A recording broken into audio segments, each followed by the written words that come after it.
there are lots of people who would love to know what our secret sauce is. It's a lot of hard work is what it is. It's 55 years of thinking about how you do it better the next day, over and over and over again.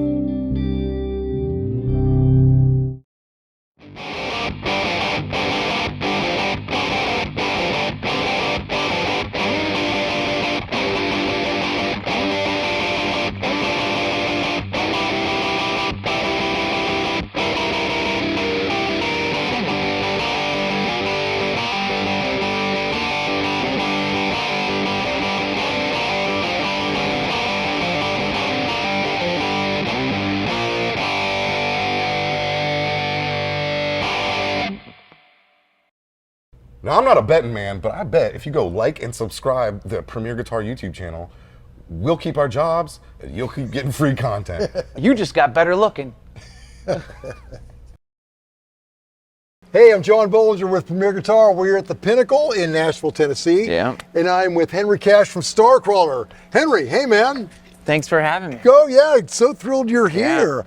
And okay, tell me about this very sexy Gretsch you're playing. So this is a Gretsch Electromatic, which is the cheap Chinese Gretsch, or the overseas version. Oh, really? Except this just has a single pickup, and so the neck pickup is taken out, and a TV Jones Powertron Plus. But yeah, these are, I have two of these. I have one with 6 strings and one with 3 strings. Yeah, okay, so the all that stuff's interesting, but the 3-string thing, that's what gets me. Yeah. Tell me about what's going on here. What tuning are you using? So I'm in open G. My dad plays guitar, and when I grew up, he plays a lot of slide guitar, was always had guitars around the house with 12s on it. Yeah. And 12s aren't a very fun thing to play as a little kid, because you go to pick up a guitar and you want to play, and then trying to learn on 12 sucks. Oh yeah. And eventually I got this little Epiphone guitar, and I was just, you know, being a little kid and just running around the house, sort of just like doing the look, and then it fell and chipped the bridge on the Tunematic, so I couldn't put the 4th string in, and so then I tuned it to the open strings of the first 3, D, A, D, and without that middle string, and I was like, whoa, I could totally just use my finger and make things that actually sound like chords, and I don't really need to remember all that other stuff. That's a great idea. And I was also into the bands like the Presidents of the United States and Morphine, and so that stuff was already in my mind as something, but I never thought of doing it myself. But then that sort of made it as a thing where I could start. So like, how old were you at that point? I was probably like 10 years old or something. Oh, how cool. Maybe a little bit younger. Yeah. But I wanted to be a drummer mainly. And so I wanted to play drums, but I also didn't know anybody that was into the same type of music I was into. So I wanted to make these songs, and so I needed to play the guitar and do it all myself. So that was a great way to do it. You're a very percussive player, though. Yeah. I mean, like, you lean into it hard, man. I mean, you have to compensate somehow. Yeah. And I love that whole approach, man. That's great. Okay. Yeah. So, does this come out for many songs, or is it just kind of a? So then when we started, I still at that point wanted to be more of a drummer, and Arrow came up to me in high school and said, "Do you play guitar?" I said, yeah, I do, you know, like, and she was into the same music, and it was like the first person I met that was into the same kind of music I was into. And then so the guitar that I brought to a rehearsal was a 3-string guitar, and we started writing songs, and a lot of those songs were on 3 strings. Yeah, the rest is history. And the reason why I moved, because I was doing the DAD, and then my dad came and was like, that's terrible for the neck of the guitar, just having all the tension on the one side, so I moved it to G, and now it's more like a Keith Richards-y open G without the extra 2. Sure. Oh yeah, that's great. Yeah. Okay. It's really simple. It makes it a lot, and so it's all like really sped up, like blues licks, pretty much. Like, and it sounded huge coming in. Yeah. I mean, like huge. The less thinking, less strings. Makes everything easier. That's great. Yeah. Okay. And I guess this is the little brother to this one over here. Or so this is the 6-string version, and so I've been playing same setup. Same setup, and so I modified these a lot. The necks are a lot different, and so basically I was playing these Parsons guitars that you're going to see in a bit, and I really love these guitars, and they're works of art, and I started getting a little bit more scared of bringing them all out on tour. Sure. And so I asked Gretsch if I could have some stuff like this for flyouts and stuff. Yeah. And then I got these guitars and they were cool, but I'm super particular, which I didn't know yet. But I was playing them, I was like, something's not right. And then this guitar tech, amazing setup guy, John Westcott, I would bring him both these guitars and be like, I don't like these for some reason, can you make these? And so we shaped the neck to be like the other guitars. Oh, great, okay. And then that wasn't enough. And then we needed to change the frets to be like the other guitars, then change the nut to be like the other guitars. And so now it's perfect. Yeah, that's great. Yeah. But it took a long time to get there. Hey, mission accomplished. But so then I have these, so when I do a fly out, if something happens, if a headstock breaks, I'm not as worried as I was before with having all of the Parsons guitars out here. And just if the van gets stolen, yeah, they're just all gone, you know? Yeah, right. Right. Yeah, these are replaceable. These are replaceable. Yeah. And they're awesome workhorses, and they sound great. Yeah, and they look cool, man. They look really cool. Yeah. I like the sparkle. And I love the Henri Cash on that. That is very hip. My friend Tony at Pick Guardian made that for me. Oh, it looks great. So he made these matching. And also, Gretsch sent me these without finishes on them. Oh. And so I wanted to get them refinished in pink sparkle, but we didn't have enough time. We had about 2 weeks. So I looked on Amazon really quickly, and I was looking for, because we've had a lot of experience painting things pink. Sure, yeah. And I knew the weather wasn't right and it just wasn't going to work out. So I looked on Amazon, pink sparkly adhesive paper. And on Amazon it was like $12. And I got these and just X-Actoed to the top of the guitar. And so these are like, feel this. Oh, like, yeah. Oh. It's just God, it's almost like an paper. emery board, too. You could file your nails on. Yeah, so that's mainly where I file my nails, and you could kind of see where I do it. Yeah. Yeah, like right around here. Yeah, I love it. It's like but they're great. It's like a bass boat sparkle. That's great. So if you have a flat enough guitar and you want a new finish, just look up sticky paper, and that makes it really quickly. Oh, Henry, I'm doing this. Yeah. Oh, yeah. We do it with fly-out drums too. Oh. We just tour with the this big wrap stuff and just wrap all the drums. God, that's great. Yeah. Because don't spend time playing music. No. Spend time compensating for the music. Yeah, totally. Because people hear with their eyes. Obviously, yes. Yeah. We hear with our ears, and we could obsess over the tone, but in the end of the day, nobody cares but us. Right, right. I met this guy named Chris. He worked at Sam Ash in LA, and he started making these treble boosters based off old Rangemasters. He'd take apart hand radios and stuff. Wow. And build these pedals. And I got one of them in maybe 2019 or 2018, and it was really cool. And I hadn't really heard of a treble booster before. I'm just your typical, like, sure. I hear about what Premier Guitar talks about, and thanks very much. MXR isn't really making a treble booster. So I learned about the treble boosters, and they're super cool because you could turn down your volume, and it's really musical, like. And you don't think about, Tony Iommi, Brian May, Jimmy Page, all these guys were using treble boosters to compensate for these British amps that when you turn them off all the way, they got a little bit dark. Yeah. But so I started getting them on board in the guitars. So do you have, is there a 9-volt in here? There is. The 9-volt's down here in these. And so Chris, we started out with a pedal, which we're actually doing a pedal together, which is this pedal down here, the Cash Boost. Which is the same pedal that's in the guitar. So when we have older guitars or anything and they're not in the guitars, it works. But Randy Parsons made me a guitar that had an MXR boost in it. But the MXR boost came out of a pedal and wasn't really made to be inside of a guitar. So when I'd play and shake it around, it started having a bunch of issues. Sure. And so at that point, my friend Chris, I'd been using his treble booster, and I asked him, can you put the treble booster and make it inside the guitar? And so he made all these pedals inside the guitar, so it's really cool, and it works, and it never has issues, and all I need to do is replace the battery ever so often. Do you ever double them up, use this one and the one on the ground? I haven't yet. Oh. But I'm curious now. Yeah, we can try some stuff. Hey, well, let's look at some more guitars. Yeah. Oh, got a very cool V, looks like. Yeah, so this is a cool one.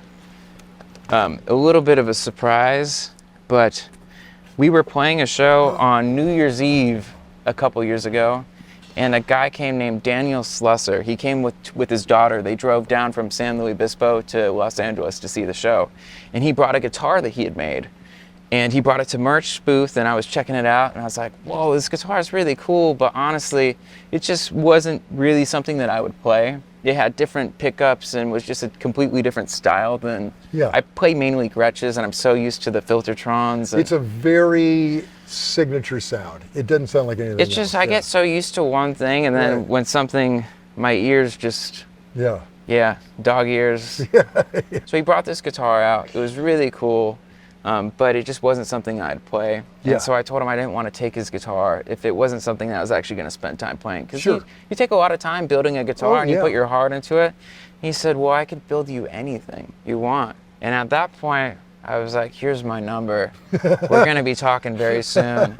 And I drew up sort of this thing, which I'd seen this guy in Japan, his name Komatsu, make these crazy Gretsch guitars where he took apart a Steinberg and Gretchified it with old parts. Wow. And it was super cool. God, yeah, I love that, man. And so I saw he did one with the Flying V, but he had the D. Armand style pickups. So I wanted to kind of copy his guitar that he had made, which was one of these, except do the single Filtertron. And so I sent this guy, Daniel Slusser, pictures of this guitar and told him that I wanted a Gretsch style Flying V with leather binding. And God. about a month later, he sent me this thing. Wow. And it's really light. Oh God, I love it. I love It's- the Bigsby on the Yeah. V. And it's Home Depot pine. And same thing, treble booster on board. Oh, It's got these cool MB bridges, which these kind of Melita bridges look really cool. Yeah. But if you actually play the Melita bridges, they kind of suck to deal with, and there's like a million parts in it. You have to bend things down. But with these MB bridges, they don't do that. Oh. But the company sort of vanished, and you can't really find them anymore. But so I found one, and I put it on here. But it's a really cool thing. So cool. I love the Cash inlay. Yeah. It's so, Oh yeah, I mean, before I read it, I just assumed it was a Gretsch. yeah. It's like, God, that's great. But so the guy inlays? in Yeah. Japan that made his, the original that I copied, Yeah. I wrote him and told him, you know, hey, I want to make one just like that. And he was so excited. Oh, really? And then he's a big designer in Japan for this company, Black Means, that do leather jackets and stuff. And so we played Japan last year, and I brought this guitar out, and we got to hang out, and we put the two guitars together, Very and it was cool. really fun. And he had all these crazy Gretsch style, but they're like super funny, like a Steinberg, like with the no headstock Gretsch style. Love it. And Yeah, yeah, it was pretty cool. that's great. Okay, that's great. Yeah. Okay, so far I've loved every one of these guitars. Well, it's all downhill from here. Okay, I don't know. This White Yeah. Falcon looks really, So really this sexy. this is new to me. Wow. This is a brand new 59 edition White Falcon. Wow. However, this is one of the stereo versions. It came to me as a normal Falcon, Yeah. but I sent it to my friend Rob. I don't know what Rob's Instagram is, but I found him on Instagram. He finishes guitars for Norm's Rare Guitars sometimes that, okay. you know, come in messed up. Yeah. But he does these amazing finishes.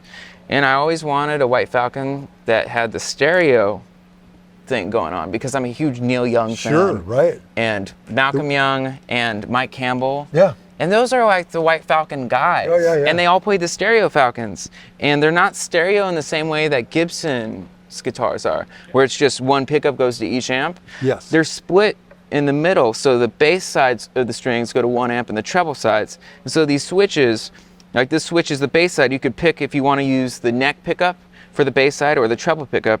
And this is for this side if you want to use the treble pickup for these three strings or the neck pickup for these three strings. So do you run it in stereo? Yeah. Wow. So my brother, who you'll see in a second, wired this thing up for me, and he did it like 3 or 4 times. TV Jones made me the pickups, and he doesn't do them often because I think they're a pain in the ass to do, but he did Sure. them for me after I begged him for about a year. And so this thing's just really awesome. Oh, that is great. He also did wire up a mono jack for me, so I could use a mono. Yeah. Because this switches from stereo to two monos. Cool. But the cool thing is, even when you're mono, you could still use the bass side of the neck pickup, treble side, Yeah. but just It's mono out. Oh, that's great. But it's cool between the two amps. Yeah. Well, I did not know that that's how Gretches were wired. Wow. Well, I heard from Billy Zoom that they were experimenting with lots of drugs at the time in the Gretsch factory. Really? And so Good for them. They figured it out. Yeah, they were into some weird shit. Yeah, that's great. Okay. Yeah, so that's a really cool thing. I met Randy Parsons at the NAMM show maybe like 7 or 8 years ago. My aunt, who's Jody Head, she makes all these guitar straps. Oh. And I'd go to NAMM and help her sell great. straps. Yeah. I got to like hang out with Terry Reid and stuff. Oh, how It was great. super cool. That's great. But Randy Parsons had a booth near her, and I met him when I was probably like 15 or 16, and we were just starting the band. And I was telling him, I just saw It Might Get Loud, and I'm a huge Jack White fan. Yeah. And I told him, oh yeah, that's so cool. I play 3-string guitars on my, Epiphone guitars. And he was really into that idea. And he said that he wanted to make me a guitar. Wow. And so he made me one of these, Oh, that's Which- great. is a 3-string Parsons guitar. And just the weight's really nice. And Wow. the neck feels amazing, and it's the same thing. It has a treble booster inside of it. This one has a skull through the middle. It's braced with skulls. Wow. Randy is like a true artist, and each one of his guitars is completely different. And so that's the kind of thing where I just started to get really scared about. Sure. Yeah, you don't want to lose it. So what is this skull? What did it come off of? I don't know. Wow. I don't know what kind of skull it is. Hopefully not human. But you never know. You never know. You never know. Oh, that's But great. the cool thing about this one also is we played some shows in Bakersfield, Yeah. and I heard that this shop out there had Merle Haggard's cattle brand. And so I went in there with this guitar, and I got it cattle branded with Merle Haggard's cattle brand, God, that's great. which was pretty awesome. That guitar just got cooler. Oh, man.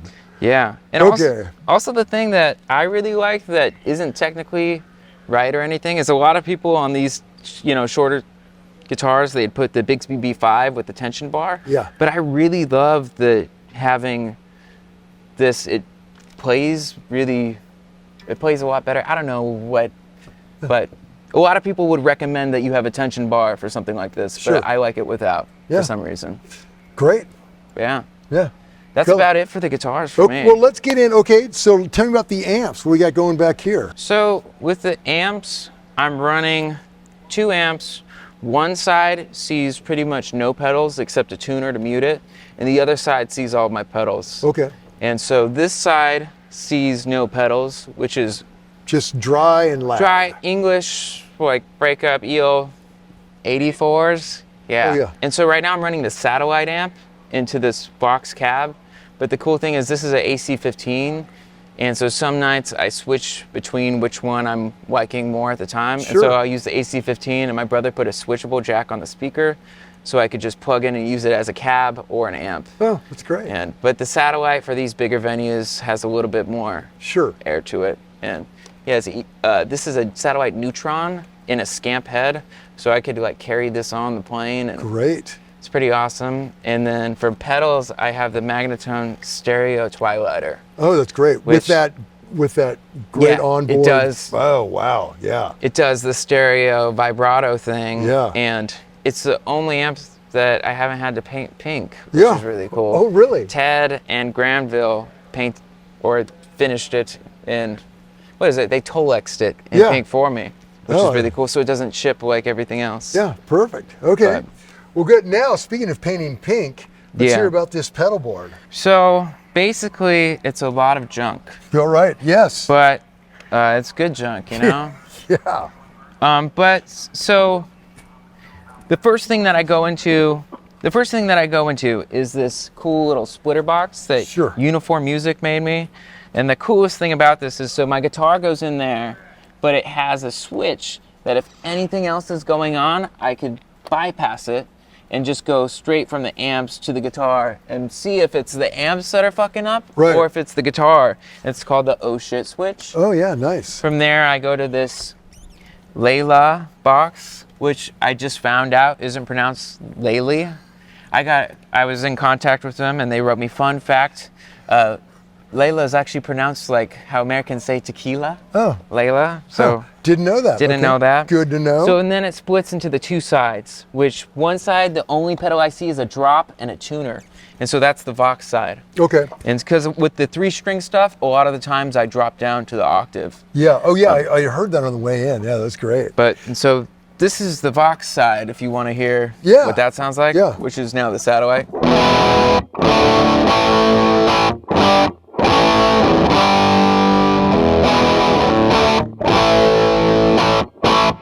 Yeah. So it just sounds like that. Yeah. You know, your basic rock guitar. Yeah, I love it. Your Premier guitar licks. Yeah, that's what you do on that side. That is totally it. But yeah, who played that? I don't know. Keith Holland of Chicago. Oh, okay. What amp was he playing through? Agnator. Oh, wow. Really? God, Chris, Damn. I'm amazed you do that. Everybody's always wondered, and now we know. Yeah, now we know. And then the other side sees all the pedals. And So, did just to interrupt for a second, so does your drop go before your tuner so you can know where you've dropped it to, or is it after your tuner? So I go from here into this box to the tuner to the drop.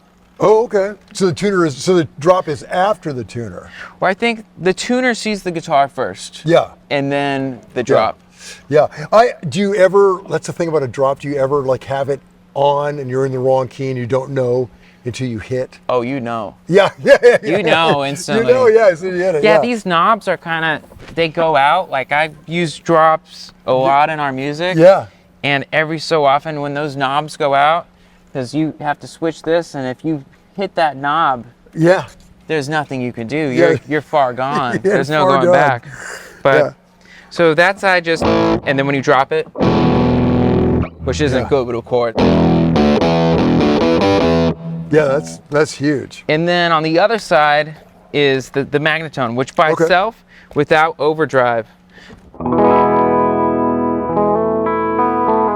super clean. Yeah. And then I use this red llama pedal. Oh, okay, and sure. it's my favorite overdrive, and I just use that to bring the amp. Is that almost like an always on sort Always of pedal? on. It's such a hard thing to find, like your overdrive pedal. Oh, right. That's the hardest one. Once you find it, this one's really simple, and I think what it was supposed to be, George said it was inspired by like a Princeton, one of the brown-faced Princetons. Yeah. It's supposed to just sound like a cranked brown-faced Princeton. So it just makes it sound like it's a small amp. Yeah, it sounds great. It still feels like an amp. It doesn't feel artificial or anything. No, sounds great. And and you leave that one on basically all the time. So I have this Boss ES8 switcher thing. Sure. And so I'm on that for most of the time, and then I'll go to this pedal that my friend Desi, he's in this band called Rocket. He made this pedal. It's like a big muff.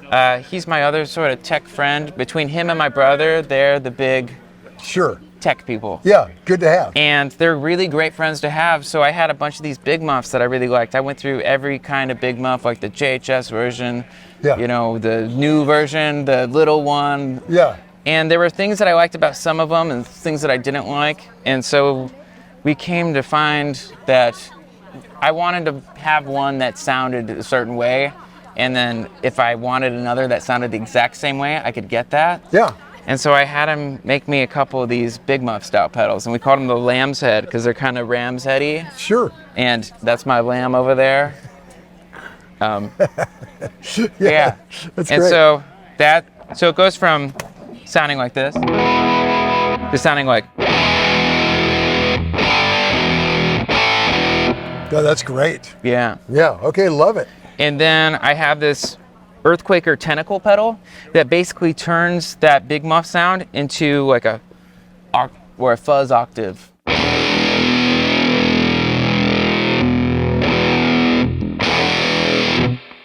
Like kind of like the super fuzz kind of thing. Huge. And so it makes this pedal into like two separate pedals, which is cool. Other than that, I have the Bit Commander, which I use on some stuff. And what does that do? The Bit Commander is like this octave.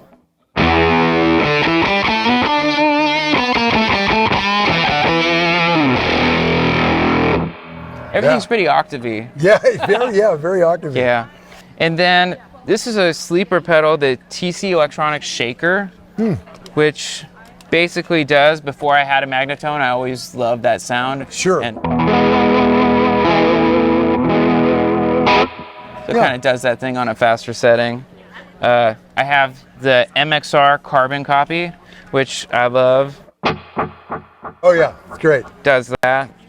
And then for leads, I use just the Boss EQ7. Yeah, it looks like a pretty subtle setting, just a little Yeah, just a little boost. bit of a top to boost it, boost solos and stuff.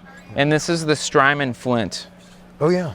So after painting them, do you find yourself struggling a little bit to remember what the controls do? Because I do anyway.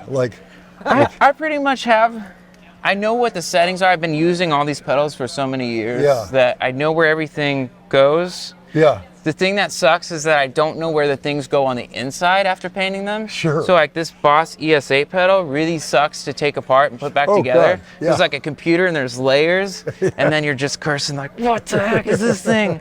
And then you start wondering, why did I even start painting all this stuff pink? And then you got to remember that, you know, the music is second. Yeah, right. It's an art project. That's great. Or it's just like, you know, people don't care about the music. Yeah. I care about the music, but then you got to think, you know, you can't start taking yourself too seriously. That's right. But yeah, well, hey, so that's Henri, all we got. Yeah, that's great. Henri, it is a pleasure to meet you, man. It's a pleasure meeting you. Yeah, we're going to talk to your brother a little bit. Do you want to break my Bigsby? Yeah. Real quick? Yeah, I'd love to. It would be an honor. Yeah. Oh, shit, that's great. Hey, everybody, I'm John Bohlinger with Premier Guitar. So, as many of you know, D'Addario has been a longtime friend of PG, sponsoring Rig Rundowns, and they're a longtime friend of all the players with their Players Circle rewards. I've been using it for years, and essentially, they will reward you for the gear you buy. Open it up, look inside, and there's a reward number. It's free and easy to sign up for. And as soon as you sign up, you immediately get some reward points just for putting your name in. After a while, you accumulate enough where you can buy more of this fantastic D'Addario gear. So as a Players Circle Rewards member, you get discounts on custom products and merch, you get free shipping, and you get a discount on the gear you're buying with your points, or free gear, depending on that. And if you're charitable, you could donate your Players Reward points for musical education. So collect those points, buy the great gear, and let's get back to more rundowns. Okay, now I'm with Bill Cash, the brother. Yeah. Bill, good seeing you, man. Seeing you too, John. Let's hear about this Telecaster. This started out as a Fender Noventa Telecaster. So I was playing juniors a lot. I have a 1960 junior I really like. Oh, cool. But So you're I wasn't touring with it because I'm kind of hard on them. But yeah, so the single P90 yeah, guy. like single P90, I got it and I really didn't like it. But our friend Chris at R2R Electric we changed out the pot for old Central Lab 250K, and I have a Curtis Novak P90 in there because I feel like I also have a satellite coronet, Oh, sure. and I thought that sounded great, so I got the same pickup as that. I got the 250K Central Lab, and I really liked it. I thought it sounded great. Changed the neck so I could Fender Road Worn, Oh, okay. and And then put a B bender yeah, in put it. a Glazer bender in. I have like a Keith banjo tuner. Oh, yeah. Henry goes into the 3 strings. But you're going into the A. Yeah, so I go to the A to the G, so I can wow. keep up with him. Yeah. Yeah, no one's on my side, so I have to keep up. Yeah, sure.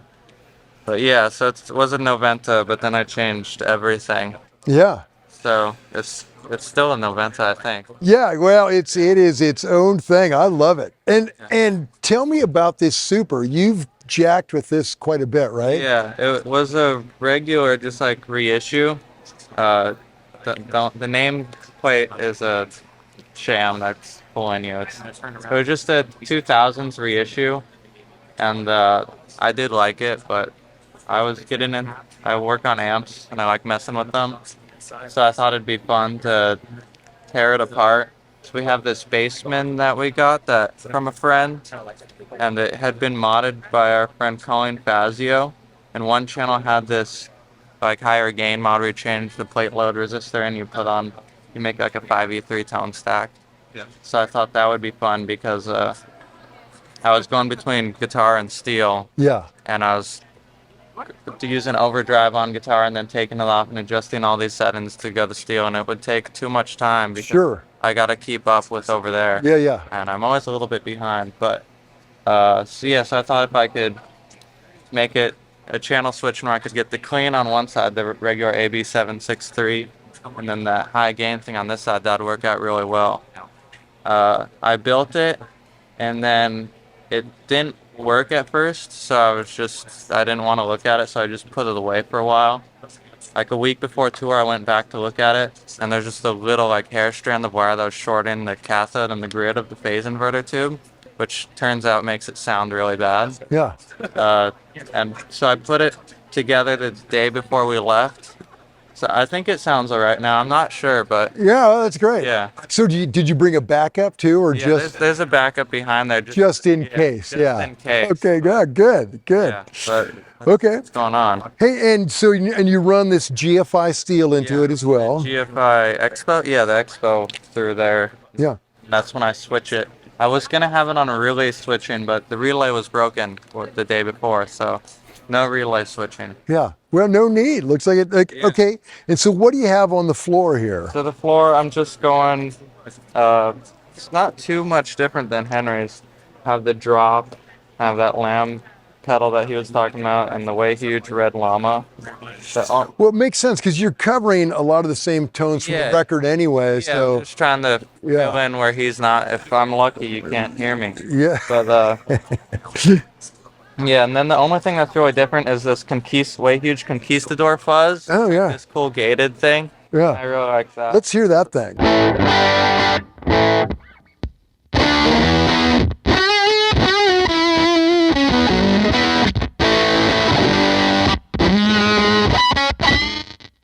It really dies if you try and do like a Right. harmonic or anything like Yeah. that. It sounds good with single notes. Very fuzzy. But yeah, very fuzzy. Then I have a MXR microamp, like Oh. what used to be in Henry's guitar. Oh I yeah. still like it's just clean boost, Yeah. which you had a little bit louder. Yeah. I have this Electroharmonic C9. It's like an organ pedal because we have some songs. Like, Oh. Pet Cemetery. Oh sure. Let's. Some Farfisa. Yeah. Let's hear a little bit of that. So it gets close enough. That's Yeah, 'cause great. I don't wanna have my hands touching any keys while we're on. Right. I have to keep up enough. I have no time to push over the back. Yeah. That sounded great. I have this levitation reverb for if I'm doing like some crazy steel stuff. Like, Yeah. You know, just being lazy and just making it sound cooler than Yeah. playing anything cool. But Yeah. yeah, it's just crazy reverb. It's really cool. I like it. Yeah. It's one of the few things that has already come pink. I don't like making things pink. I like after, but the work's too much. Like, Yeah. we finally have pink picks now. That's really nice. Perfect. The only pink picks that they've made in this size, thanks to Jim Dunlop. Yeah. Oh. Yeah. What a Yeah, what a he great saved- he company. saved- It takes so much work to paint all those picks. But then I have, let's see, I have this MXR reverb pedal that I only would use if the reverb on the amp was broken.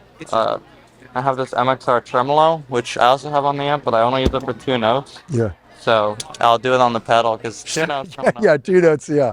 I really like this pedal. The Nocturne Brain. I've got one of those. You do? Yeah. So They're then- great. So then we're done on that. Yeah. Yeah. But Yeah. They're I great. like it. I think it sounds great. Yeah. It's Even- very rockabilly kind of. Yeah, it adds a lot of top end even when you're not in the preamp, which I like. Yeah. The preamps also sound good. I also have this Bell Epoch Catalan Red, Oh yes. like the EP3 thing, Yeah. which I have 2 delays, but I like both of them. They do. I've set ones. The EP3 one's kind of crazier sounding for that. Let's hear that. Let's see. I don't even know if I have it in the right setting, but I might. I have this stuff a little bit too out of control. Yeah, it's something too out of control like Yeah. that. Yeah. That's great. But yeah, Yeah. I think that's about it. And then just pink cables and as much pink stuff as you can get. Right. Divine noise for the Yeah. cables. Perfect. Well, Bill, such a pleasure meeting you. Yeah. Yeah. You guys are great, man. Enjoy this journey. Yeah. All right, y'all. Thank you. Till next time.